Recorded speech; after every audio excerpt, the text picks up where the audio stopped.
All right, let's talk about two fuels you've definitely heard of, LPG and LNG. Now, on the surface, they seem pretty straightforward, right? But they share this hidden physical property that is so extreme, it's both a marvel of engineering and a really serious safety risk. So what is it? Let's dive in. Okay, it all boils down to this one kind of mind-blowing fact. If you take just 1 liter of this stuff in its liquid form, that's about the size of a carton of milk, it can instantly flash into 600 liters of gas. That's a massive jump. So how is that even possible? And more importantly, what does that mean for safety? That's the big question we're going to unpack today. So to really get a handle on the danger, we first have to wrap our heads around the science. I mean, how on earth does a tiny bit of liquid suddenly become this enormous cloud of gas? Well, the secret is something you probably learned about in school, a phase change. See, in their liquid state, the molecules of these gases are packed together super tightly. But when they warm up and turn back into a gas, they just spread out.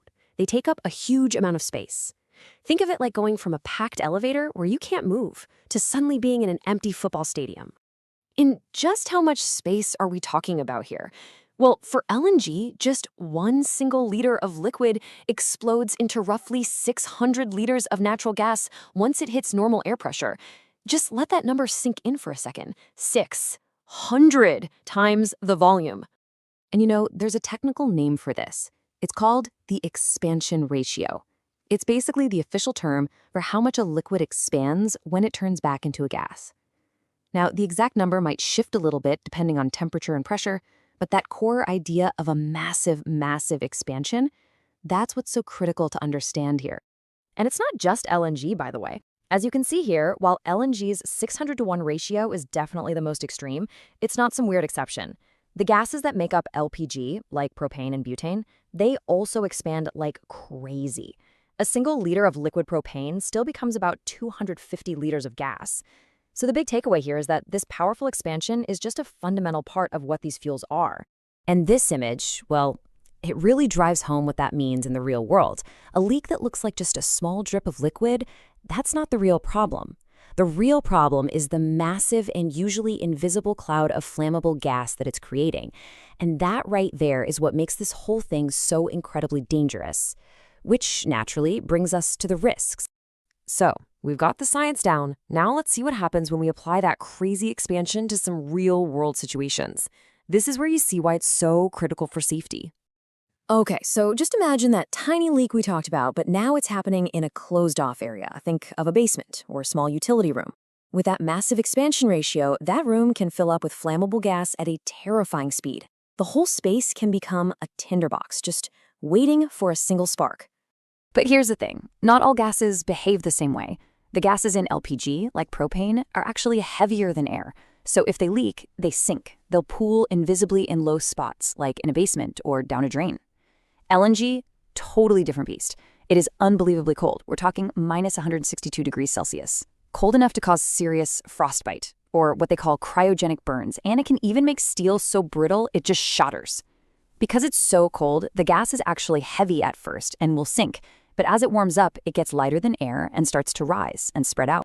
So we can pretty much boil all this down to 4 big risks. Number 1, the obvious one, flammability. The gas mixes with air and boom, you have a potentially explosive atmosphere. 2, asphyxiation. As all that gas expands, it shoves the oxygen out of the way. In a space without good ventilation, that's a silent killer. 3, with LNG, you have those cryogenic burns. And finally, number 4 is overpressure. If you get liquid trapped in a pipe and it starts to heat up, it will expand with so much force it can cause a catastrophic explosion. Now listen, the point of understanding all these risks isn't to scare you. It's all about prevention. It's about knowing what you're dealing with. So, what are the key things we can actually do to manage these hazards? You know, this quote just nails it.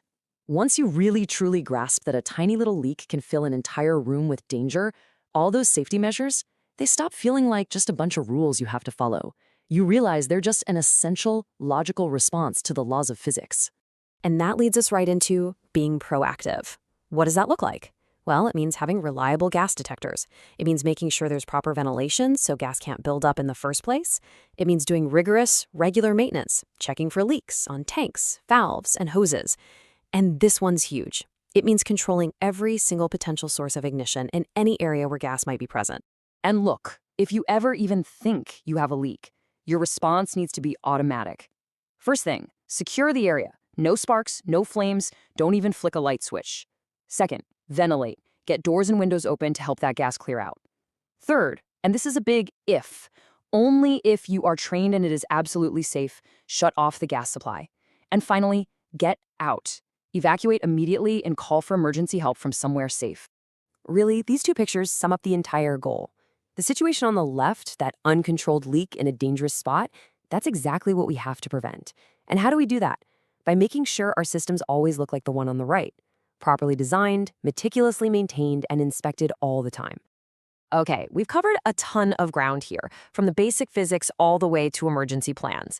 So let's just boil it all down to the most important things you need to walk away with. Here's what you absolutely have to remember. Number one, a tiny amount of liquid gas turns into a gigantic amount of flammable gas. That is the central, most important fact.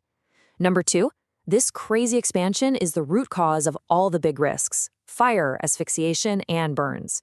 And finally, number three, knowing this is why safety measures like ventilation, leak detection, and regular maintenance aren't just suggestions. They are absolutely non-negotiable. They are lifesavers.